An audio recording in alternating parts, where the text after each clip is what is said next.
Hello, assalamu alaikum, good morning, khushamdeed, ji ayanu, goeiemorgen. Bekhairagele, ni hao, tunashumme, washmale, ohio gonzaimas, guten morgen, hola, bonjour, privyet, kaifa hal, halashama chatore, ahlan wasalan marhaba, buna, mucho, gracias, and a very amazing good morning to everybody who's tuned into PTV World and are watching World this morning alongside the very amazing Shiza, Hashmi and Shahzad Khan. Hello Shiza, how are you today? I am absolutely great and thank you for saying the kind words early in the morning. How are you? Well, I'm feeling great too as well, but other than that, I think there's this one problem with me, and that is that, my left leg is actually hurting, and it's because of the fact that I've slept for a longer period of time on my left-hand side as well. Oh, I do have something to say to that. But anyway, Well, what's that? so that must be causing What's that? pain in your lower What's back. that? Oh, that's causing me pain in the lower back. Yes, is it? I'm asking. Well, I don't think so. I think it's just sticking to the leg right now. Okay, okay, perfect. But so my question to you is, my first go-to thing early in the morning, as I always mention, is coffee. Yeah. But for you, what is it? Okay, for me, I think my go-to thing is having my mom's made breakfast at home. And I think, ladies and gentlemen, it has been, alhamdulillah, 3 decades that I've been in this world, and not even a single day that I've missed out on my breakfast. Wow. So no matter The what reason you happens. grew so big, mashallah. Oh my, I don't know whether to take it as a compliment or to take it otherwise, but thank you very much for that. And I think that even in today's world, I see a lot of modern mothers who, probably not serving their kids with breakfast early when they are about to leave for school. In fact, what they do is that when their kids come back, that's the time when they feed. So I think mothers have actually taken things to their convenience, and I think, but it needs to be the other way around. I think everybody needs to feed their kids before they go to school, and it does have an effect on their development. Yes, that too. And also, there are some other healthy activities that one should be doing early in the morning. So this is not for kids, this is for people like us and for kids as well. But okay, I have to admit, I do not work out early in the morning. Well, I usually never work out, but I wish I did. This is one of the things that I actually wish I had sort of incorporated in my lifestyle. I mean, I think that, early in the morning when you wake up, you just do not even feel like talking to anybody else. How can you even work out? So it's difficult. But ladies and gentlemen, we came up with a fresh segment, and, from now onwards, we are actually going to share a few exercises with you early in the morning. Jalal Haider Khan, he's an actor too as well. He's a martial arts expert too as well. So we went to him, and he's actually going to let us know about few exercises which can help strengthen your lower back muscles. Let's go, let's check these out. Welcome to fitness segment in World This Morning. The creative team of the PTV World and myself, Jalal Haider Khan, and my little masters, which you'll be watching them very soon on this segment and on PTV World. We have designed a special creative expertise of a program called Creative Postures and Skill Development Program, which comprises of gymnastic, taekwondo, movement-based, agility-based program, which will be conveying through this specific segment, which you can do it at home, in your schools, in your spare time. So let's begin. Today's program is based on lower back. Usually, most of the people have a lower back problem issues, especially when you go above 35 in women, above 40 in men, or extreme sports people who are playing cricket, football, hockey. The issue of the back pain is very common among the people. Either you are taking medicine. The best medicine to stay away from the hospital is exercise. And those exercises are conveyed by our team of Little Masters. So let me introduce you to my team, Little Masters. Are you there? Yes. That's good. So are you ready? Yes. Okay. Little Masters are very experienced, but at the same time, our research and development wing, you continue to do it. So most important thing is when you're watching the postures, you can at least try to do it, even if you're doing a mistake, or if you can't do it, even trying or following our program will help you. So slow and steady, it's better to do something than not to do anything. Stay away from the junk food. Okay, hand straight, hand straight, hand straight. This one. Okay, very nice. More time. Go. Straight arms. And release. Okay. Yes, very nicely. Good. Other hand. Okay, now change. One here. That's right. Now, one leg on the other. You pick it up. Then like this. Okay. That's right. Stretch. Now, very slowly. Sit, leg straight. Pull your leg, pull your leg. Hold with both the hands. Hold with both the hands. Pull it. Yes, very slowly. 1, 2. Keep your back straight. Keep your back straight. There. That's it. Okay. Excellent posture. Get to the side. Very nice. So your feet should be very clean, nice, without socks. 1, 2, 3, 4, 5, 6, 7, 8. Release slowly. The other leg. Okay. Right. Keep your back straight, back straight, back straight.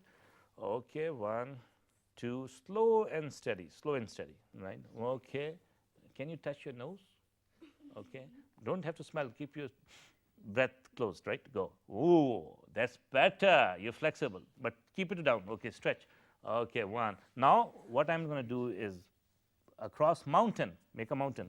Both the hands, release, my friend, release. Release your hands. Leave your hands. Hold it tight. Both hands, both hands. Mountain, pull. Now, give it a hug, hug, hug, hug with both the hands. Boom. Right. 1, 2. Leg straight, knee, don't bend your knee, don't bend your knee. Now, stretch. 1, 2. This exercise is called mountain, but at the same time, it stretches your hips, adductors, flexors, hip flexors, and the back. Okay, begin. Stretch. Now, change your foot. Change your foot. Change your foot. Okay. Leg. Put it down on the ground, on the ground. Okay. Lie down on your tummies quickly. Lie down on your tummies. Okay. Now, slowly lift yourself up. Baby cobra on your elbows. This posture is called baby cobra. This is good for your back. Okay. Sit like this. Look up. Okay. 1. Keep your mouth shut. Look good. Okay. 1. Go down. 2. Go to sleep. Down. Baby cobra sleeps. Sleeping. Sleeping. Wake up, cobra. 2. Okay.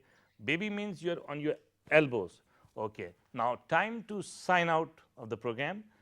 This is with the small cobras and the variety of discipline movements.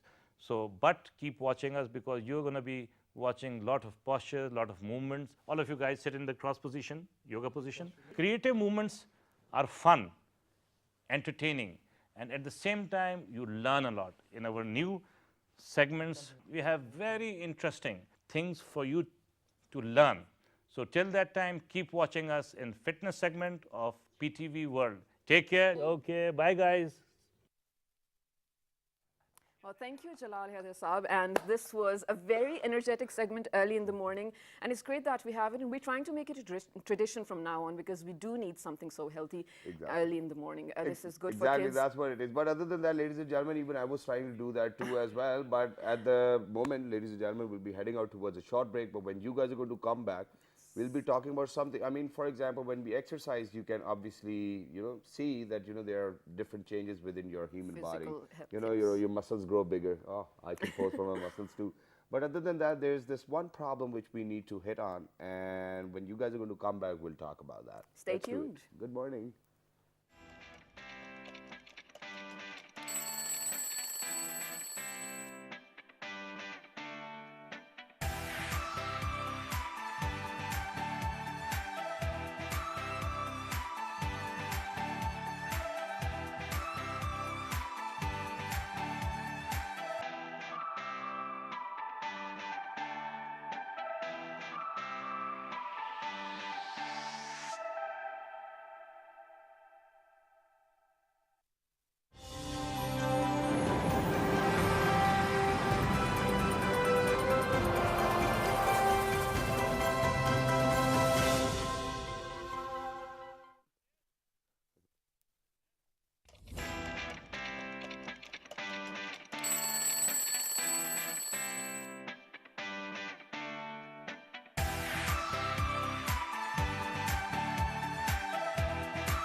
God, All right, ladies and gentlemen. This was a really short break. I decided, you know what, I was going to talk first. But anyway, welcome back to World This Morning with Shiza and Shahzad Khan, ladies and gentlemen. So in the beginning, we sort of showed you a little segment of how to start today with some healthy exercises for your lower back especially. Now, that is one thing that adds to your physical health. But there's something more than physical health. Health is not only physical. There's mental and spiritual health as well. And there is something that we need to sort of acknowledge and realize actually exists. That is mental health. And, you know, a lot of people, especially, I don't know if I should say this or not, people of our, you know, parents' ages, because I've met with them a lot, they do not realize the fact that there can be something wrong with your mind as well. Why is it so hard to understand? I mean, people are not naturally perfect. They can be physically perfect, they can be good looking and all, but a lot of things can be going wrong with their mind, you know. Exactly, and I think I've got something very relative to that too as well, and that is that, you know, when we were young, obviously we could see that, you know, our parents are fighting or probably arguing, and then, you know, all of that anguish will actually be released on their kids too, as well as in somebody who's talking or running around the house. So their parents will target the same child or say something or yell on the child. I think it shows that there is a bit of mental disturbance going on as well. But other than that, ladies and gentlemen, I'm going to take you a year back.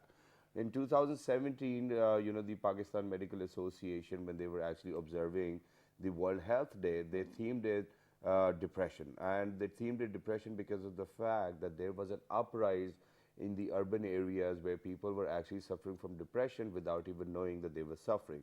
So for example, Karachi, it was somewhere around 35.7% of uprise. In Lahore, it was somewhere around 45% of an uprise too as well, and in totality it was 50% of an uprise within the Pakistani population in terms of depression. In the urban areas only. Wow. Exactly. So now when we talk about these issues, ladies and gentlemen, I think that half of these issues actually go unaddressed too as well. And it's because of the fact that we still as a nation fail to understand that depression is actually a mental illness. It is curable, it is treatable, but first things first, we need to understand that it's a disease. And you know, not a lot of people actually take it seriously, even if a person, you know, suffering from depression tries to share their feelings with someone, they would not take it seriously unless and until something really, really bad happens. I'm sorry to, you know, sort of bring this up early in the morning, but just last week there was a terrible, terrible incident in Pakistan, in Lahore specifically, where this university student sort of, you know, I had to face something really bad because of a depression. And it was only then that everyone in Pakistan was sort of united on social media or in real, asking each other for, you know, if you need my help, I'm here to listen to you. But why is it that we have to wait for something really bad to strike us and then we can be unified and together? I think that's how it has been as well, Shiza. And, you know, once such a thing strikes us, that's the time when we actually start responding to that or start actually fighting back as well. But other than that, ladies and gentlemen, I think we have been joined with some very apt guests over here who have been within the field of making people recover from mental illnesses, have been there to counsel them as well. How does it work? You know, how disturbing can it get, and is it treatable or not, are the things which we'll be focusing on. And how many different types of depressions do we have? Because, you know, there are people, one day, you know, they're good, the other day they're not feeling well, but then, you know, 2 days later they're fine again. And there's one more thing, and that is that when we talk about depression, or when we talk about people, you know, who actually attempt some life-threatening or probably fall into some life-threatening situation, is because of the fact that that particular person who's actually suffering from depression cannot actually bear the pain anymore, you know. So the feeling they have is that, you know, that this pain is never ending. It's not going to end. I do not have any value, or things like these. So we'll definitely be discussing these things, and we'll be discussing them with our very apt guest. So on my right hand side, ladies and gentlemen, she's been a regular on the show. She's a psychotherapist. She's none other than Miss Misbah Khan. Hello, assalamu alaikum. Good morning. Good morning. Thank you very much for joining us. Thank you. And alongside Miss Misbah Khan, ladies and gentlemen, we have been joined by mental health counselor. She's none other than Miss Amna Khan. Hello, assalamu alaikum. Welcome back. How are you? Thank you. I'm good. How are you? Absolutely perfect. Thank you very much for joining us. And I think we'll get the conversation started with you. What is depression? Make us understand what is depression. It's very difficult to understand depression. Actually, it comes from a very deep, dark place where people are taken to a very deep, dark place with whatever is going on in their mind. It can be very personal to each person. It can come from genetics. It can come from life experiences. Any small thing can trigger it. You know, we may have had some traumas in the past as when we were growing up, and something in your later life can trigger that as well. That's called post-traumatic stress disorder. Yeah. So there's different things. I think people understanding where it comes from, it can be very unique, very to each person. You know, so it's very difficult to define what exactly depression is. So the experiences can be different for different people, Different right? people. The experiences can be different for different people, and you know, how they respond to it, how they deal with it, how they understand it, and it can lead to you know, like as you were talking about, life-threatening cases, or you know, maybe even major other illnesses as well. So Okay, so coming to Misbah, you know, when we're talking about the symptoms of depression, we have so many cases of celebrities and even, you know, common people who sort of reach a position where they're about to take their own life, and their family members or their friends say that just yesterday they were doing fine. Depression doesn't have a face, so how do we know someone's suffering from depression? Depression doesn't have a face, but it has a smell. Okay. And if you are, or the people around you, are keen enough to look out or sense that, then you will be able to see it. The major symptom of depression is a low mood all the time. Okay. Something that made the person feel happy about something, like a hobby or work or vocation or something like that, doesn't make them happy anymore. They smile very less. They are moody all the time. They tend to sleep long periods of time and still wake up restless. They are irritable. They're angry. So you know what? It's more about taking an interest in your fellow social circle. So like your friend, your family, your sibling, your spouse, whatever relationship you are, please take interest. In the beginning, you spoke about exercise, and exercise is very important. It's also, there's a term called psychosomatic illness. That's where the psychological illnesses manifest themselves in the body. Lower back pain is synonymous with emotional illness. Shoulder pain, neck pain. Wow, we didn't know that. Yeah. Also, your left arm, there's a called frozen shoulder. You must have heard of it. It's very common. That's directly associated with emotional disturbance. Okay, perfect. Thank you for saying that. But I'm there doing fine now, man. Yeah. Thank Your left arm, not your right. Yeah, it's my right arm. Thank But there are God. different types of depression, right? So stop looking at me now. Okay? That's stink eye. But there are different types of depression, so let's address them one by one, starting with you. So major depression disorder. Different types of depression, it's difficult to categorize it. As I said, it comes from whatever anybody's experiences are. I think recognizing it is very important. You know, where it is stemming from, understanding, looking out for the warning signs. You know, I mean, obviously, if someone is very majorly depressed, that can lead to something life-threatening. And then there could be mild forms of depression where a person may be feeling, as Misbah has just rightfully said, that, you know, low mood, or, you know, eating disturbed patterns, you know, not having the energy to want to do something, feeling isolated. You know, the moods can be affected. You don't just have, it's just a perpetual sadness, a perpetual form of sadness where a person is just constantly sad in a very dark place. But Ms. Amna, you know, I'm sorry I have to say this, but the people living with depression, if someone actually sort of figures it out that they are depressed, they don't want to be helped most of the time. So how do we reach out to them? Yes. I think that's the biggest challenge. It is a big challenge because people who are depressed, they lose a perspective of reality. Also, they can't trust anyone. They can't trust anyone. They're in their own sort of world. They just go into a very dark place. And it is very difficult to reach out to them. But recognizing these sort of warning signs and then trying to communicate with them and trying to get them to seek some sort of help, because it can be treated. It is treatable. And you know, obviously medication is one sort of extreme form, but you know, getting them to seek some sort of help, talking to some professional, you know, all the exercises you said, you know, there's different things which can help.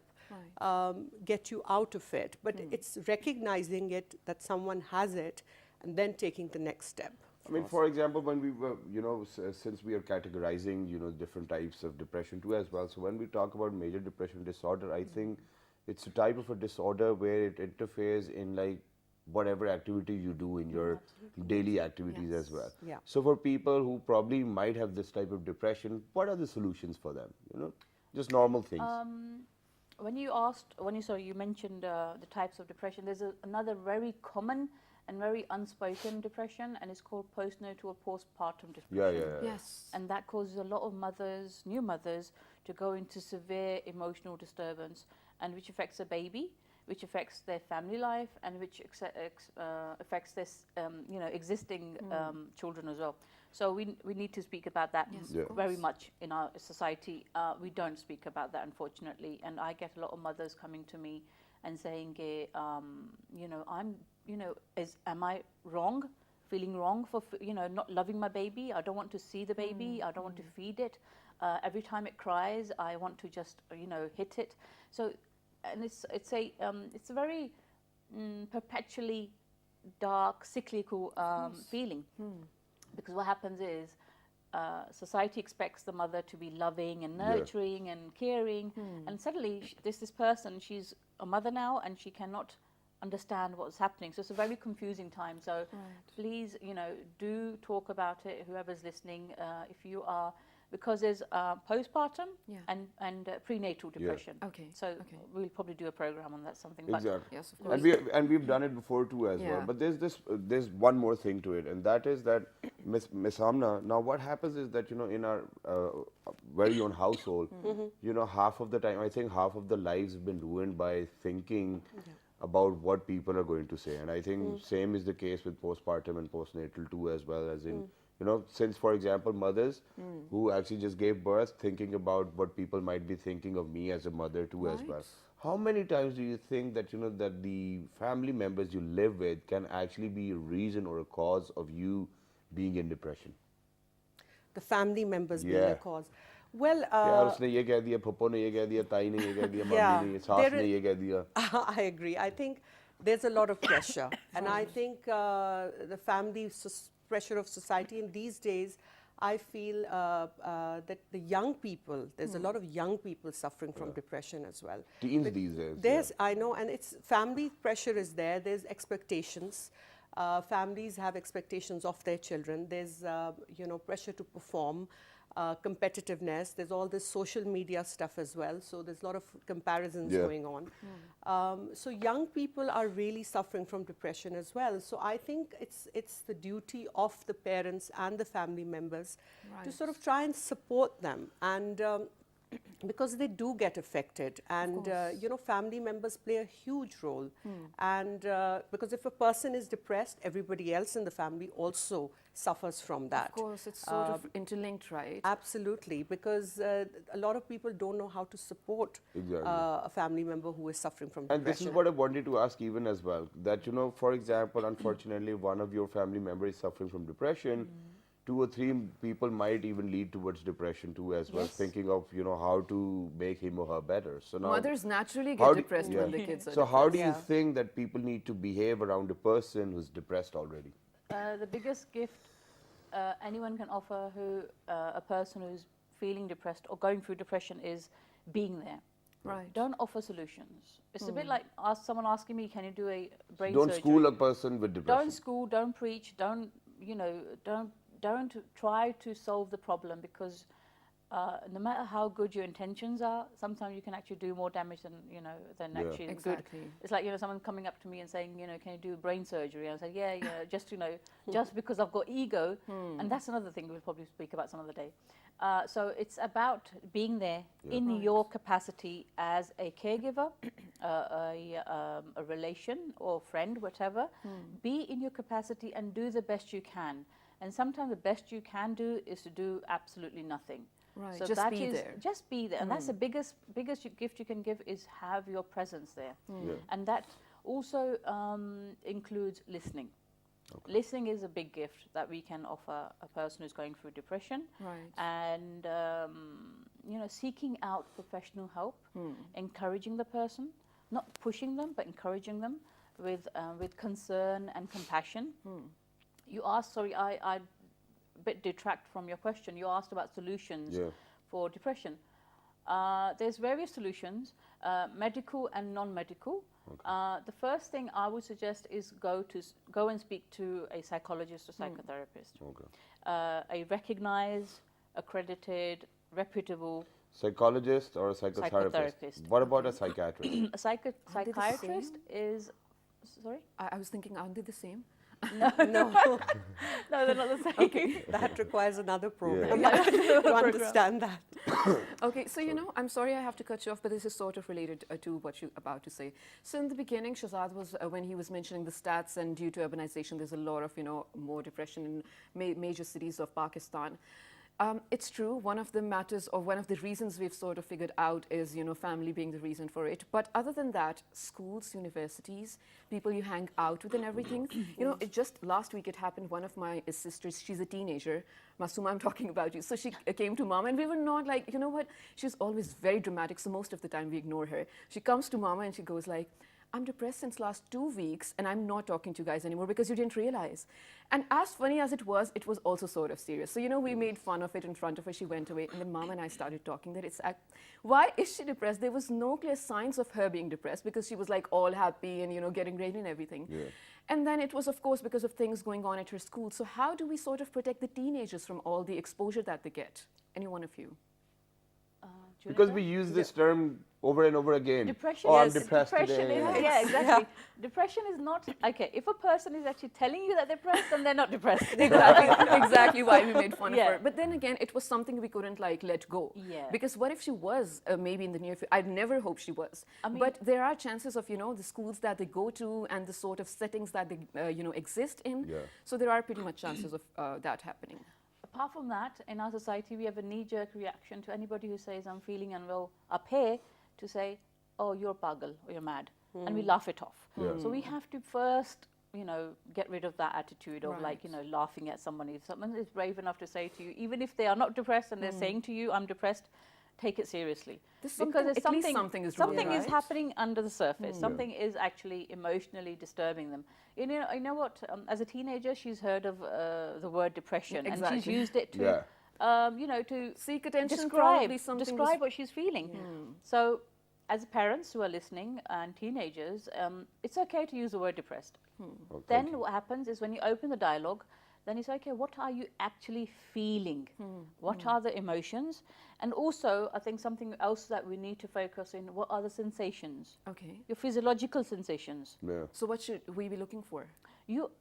Okay, the physiological sensations, you will not see them, you will ask them. Okay. You will inquire about them. So I'll give you an example. When you are nervous, what happens to you? She starts crying. I start to slip of tongue, and I start to start. What's the first sensation? Trembling, probably. I don't know. Yes. Most people have butterflies, and they can't have breakfast. My hands go numb. Yeah. Yeah. So you see, and for Shahzad, it'll be something different. Yeah. Yeah. So my hands start shaking. Yeah. So a little bit. That's a sensation. Yeah. That's your body telling you that something is a bit off. So do ask what the emotions are, and do ask what the sensations are. Okay. And so that's it. Okay. So when teenagers come to you, use their same language, not like yo, whatever, don't be too cool, because that will pull them off. What's up? Yo, exactly. Yeah. Then they will actually run for the woods. Yeah. So don't do that. Okay. But just be serious, because they're young adults. Right. They're not children. They're on the threshold of adulthood. And they're so sensitive. And they are absolutely, in the world of their own. They're like, Hercules, I can do everything. Yeah. Exactly. And suddenly, they are like, oh, I can't do anything. So be empathic, be there, be present, and do give them the space to share what they are sharing without making fun of it. Right. Amazing. I think this is the best piece of advice too as well. But there's this one more thing, and I've witnessed it. And since we had 2 or 3 cases within our own families where we had people who were suffering from depression, what I saw was common in them was that all of them went on a spending spree. Oh, yes. You know, so Oh, it whatever, happens all the time. so whatever money their parents had, they just wanted to spend every single penny out of it, and it becomes difficult for the family members Yeah. to actually sustain a lifestyle which they're living at, and it comes to a point where I've seen that parents actually have to sell their houses to actually fulfill the needs of that depressed kid. Yeah. So now, how do you think that those parents can probably survive knowing that, you know, nothing is better than my kid's health, but then at the same time, every other day when he or she is waking up, give me more money, I want to spend, give me more money, if you won't give it to me, I'm going to kill myself. Wow. How do we do it? And it gets harder to, you know, maintain things then. Yeah, I think that's obviously a glaring sign that, you know, something's not right. I think spending money or going on a spending spree or going towards anything like even drug and substance abuse and things like that is a way of escaping from reality. It's trying to stay disconnected with your feelings and, you know, trying to be in a state where you don't recognize that there's actually something much deeper going on. Trying to be happy for like 20 minutes or 25 minutes, because after purchasing things, you know, that's how long you'll be happy for. It's like you're getting a high from it, and then afterwards, then you're like, okay, now what do? I need that high again. So I'll go and buy something else. And so it's like a vicious cycle. So I think that is a clear sign that something's not right. So again, as Ms. had said, seeking help. That is what. No, but if parents refuse, I mean, for example, somebody wants to buy as much branded stuff as he or she can, but you know, there's a limit to everybody's resources. How do you think those parents need to treat those kids? Because if they say no, you know, the child is telling them, I'm going to probably, unfortunately, kill myself, and which is very alarming for parents. So what, do they agree to the kid, whatever he or she wants, or? How do we deal with that? Amna just mentioned something about a high. You would have heard of a chemical in our brain called dopamine. Yes. Dopamine is a hormone, it's a chemical. Okay. Every time you fulfill it, it grows and it needs more. It's a bit like a never-ending growing monster. Feeding it, so. You have to keep feeding it. So let me, you just mentioned some parents had to sell their house. I think it would have been cheaper for them to at least get 10 sessions from a psychologist. Right.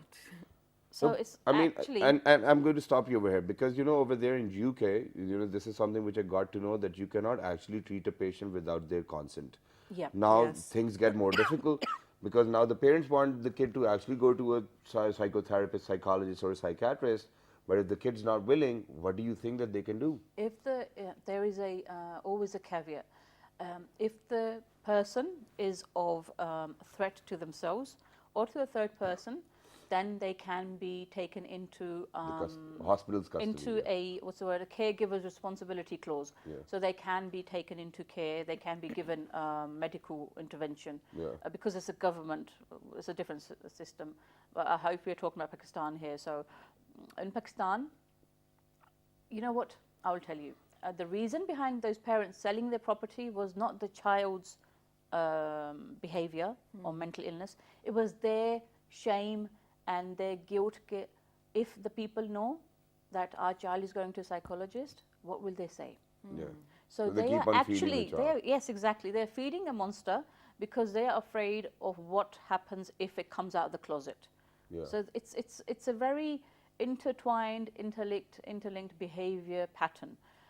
Parents need to be brave enough. Caregivers, spouses, whatever relationship you have to be brave enough and say, you know what, you have a problem, darling, you know, and we will need to seek it out. I'm not giving you any more money, you know, because so there needs to be a stop. There has to be. It has to be. It's about facing your own fears first before you ask someone else to be brave enough to come and step up to their fears.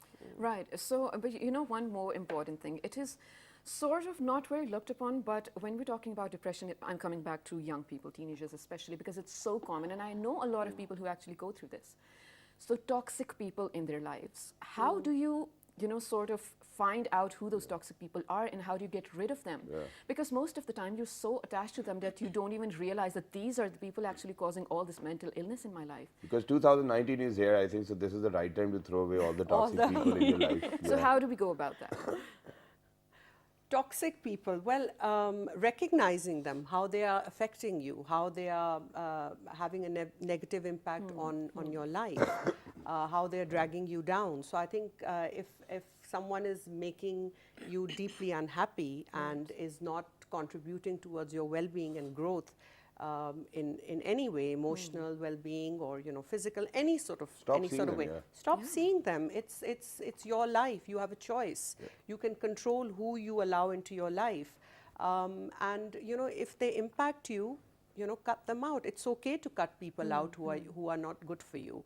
There'll always be people like that, jealous, envious, who will compete with you, who will pull you down. Exactly, bullies, narcissistic people, who have got sociopaths. There's all sorts of people in the society. So I think it's important. It's about knowing what is right for you. A lot of the time, people can get sucked into situations like that, or they have friends like that, and it is difficult to break free. But that could again come from your sort of personal reasons or experiences that you get attracted to such people. But you need to stop and be aware that if something's making you so unhappy, exactly. Stop, and I think put boundaries. I've got a beautiful example to share over here, because I want each and every of my viewer to be a shark. Now, the reason I'm using the term shark is because of the fact that sharks, if you put them in an aquarium, they will grow according to the size of the aquarium. And if you feed them in the ocean, they will grow bigger and bigger as well. So I want people to actually make friends who will actually allow you to grow to the best of your capacity rather than pulling you down. I've seen people, or ladies usually, most of the time, it might be very generic, but they comment on physical attributes of people. And I'm telling you, people do not like it, no matter whether they shake it off. It hurts. Yeah, while they're smiling or whatnot, but it does have an impact on their mental health. Please stop doing these to people. If you want to do something good, grab their hand, take them to the gym or something other than that, which will help them release probably their dopamine. I mean, that's what it was, because so I think that's what makes them happy. So do something which can actually give them a cure, which makes them feel better as well, and don't lie to them, because people who get depressed, I've seen that they are more intelligent than other ordinary people. Half of the time I've seen that, very sensitive as well. So please make sure that you look after that. Well, that's beautifully put, actually. Thank I you. like how you put it. Very nice. I'm a And you shark can, too. the smallest thing that you can do is probably take them and buy them a balloon. I mean, everyone loves balloon. I'm that's so sweet. Buy them a Right, balloon. right. So thank you for sort of agreeing with me. So, we're sort of nearing the end. And again, now let's talk about sort of touch up on the very sad incidents that happen, and the one that happened lately as well. So if you're in a surrounding where such a thing is happening, how do you stop it? And if you're not directly related to that person, how should you intervene? You should intervene. That is what I have realized so far. I mean, no matter who you are, if you're close to them or not, if you sense something, how should you intervene? In reference to, what I'm talking about. Yes, Because, people with depression, they do not speak up in front of everybody. So I don't think whether it's a good idea to actually intervene in between. I think it is, no let's see matter what the what. guests have to say. Yeah. Well, if there's any alarming situation, any loved one, any friend, anyone in your circle who you feel is showing some sort of alarming signs of moving towards something extreme, then I think the first step, that's what I believe, I think, is trying and talking to them. I really believe in the power of communication. Whoever it may be, try to reach out to them and see if you can help them in any sort of way, or guide them towards some direction where they can seek professional help. I think the family, if there is something that as a friend you see somebody in your school or college who is suffering from major depressive disorder, which you sort of seeing strange signs, the way they're talking or eating or behaving. Sometimes even social media posts, alarming social media posts should be a sign that something's not right with this person. Even trying and reaching out to their family if you can, if you're a friend, someone who you feel can have an influence, or a teacher, or someone who can be a positive force for them. But do talk about it, talk about it, communicate, reach out to the person, so that whatever you can do, because these sort of things do happen and they exist, and they are quite rampant in the society. Exactly. Yeah, that's true. I'm sorry I have to cut you, but just recently I started losing, weight, a lot of weight, for no specific reason. Why are you laughing? Stop. Just like that. Okay, so my mom sort of got worried and she was like, you're depressed. There's something wrong with you. Although there was none. So she, you know, ran me through a lot of tests and everything was clear, alhamdulillah, but I have no idea why I was losing weight. That was great. I loved the gesture because she was sort of worried about me, and that is how we should look out. And one more thing, this is not a question, but this is something very important that I do need to talk about.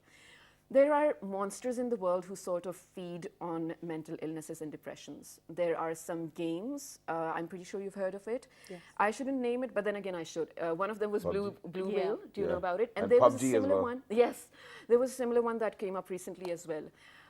You know, they sort of point out the people who are suffering from these things and they feed on it and they push you to an extent where you cannot recover from. Yeah. So parents, all the parents out there, please be cautious of what your kids are, you know, up to on their phones. And something similar happened in India where a kid Yes. actually who was actually playing, he was so into this game, or he wanted to play the game that he actually killed his parents because they weren't actually buying him a smartphone to play that game.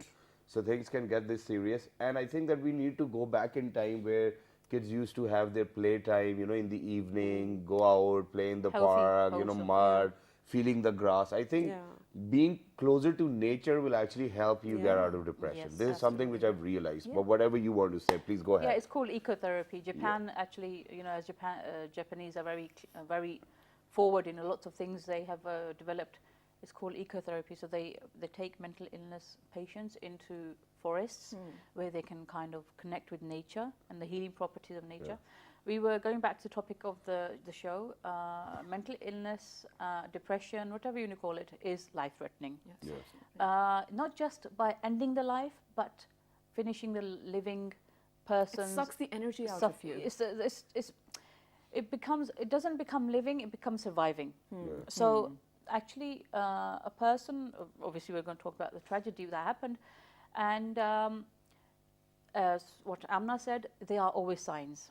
Always signs. Always keep an eye out. Look beyond what the person is telling you.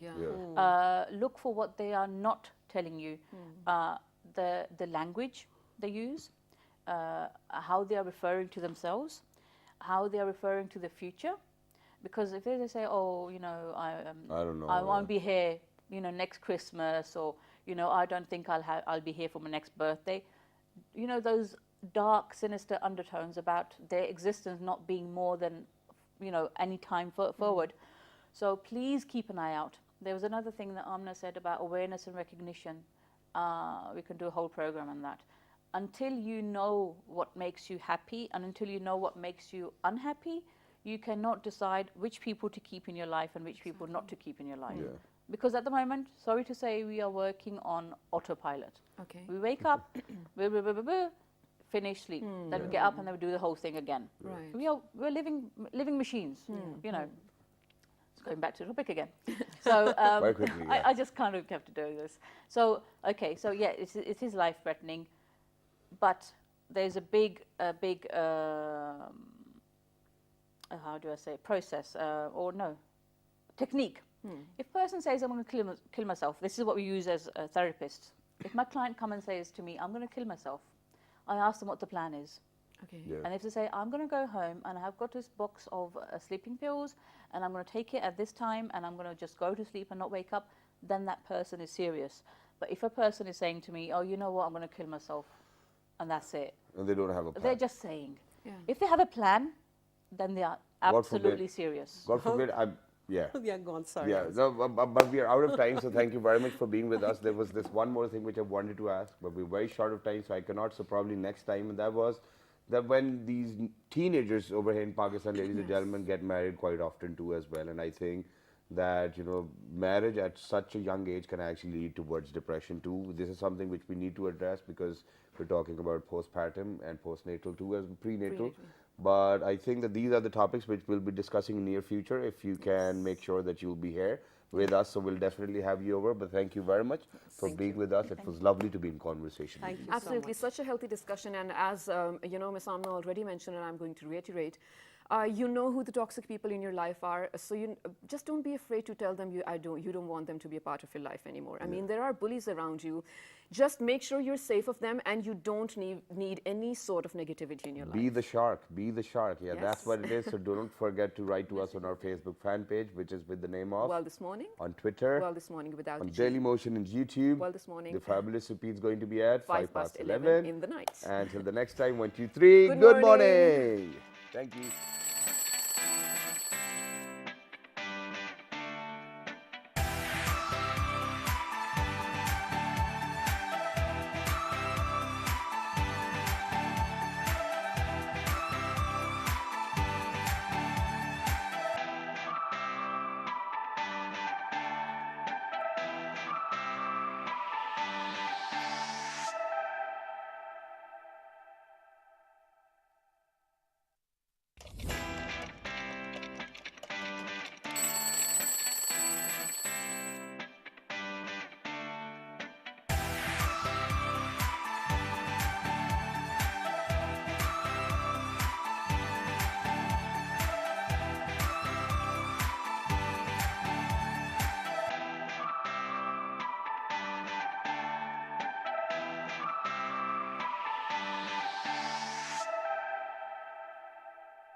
Without us. Wow, wow, thank you for saying that. So ladies and gentlemen, it was such a healthy discussion. I'm pretty sure all of you who've watched have learned something, taken away something from this. If you missed, you can write to us on our Facebook page, which is with the name of World This Morning, on Twitter, World This Morning without a G, on Dailymotion and YouTube, World This Morning, and the repeat is going to be at 11 in the night. So till then, ladies and gentlemen, take care and be cautious of the surroundings, and observe the IDPD with us on 3rd of December with the full zeal and enthusiasm that we're doing today with BTV World. Good morning.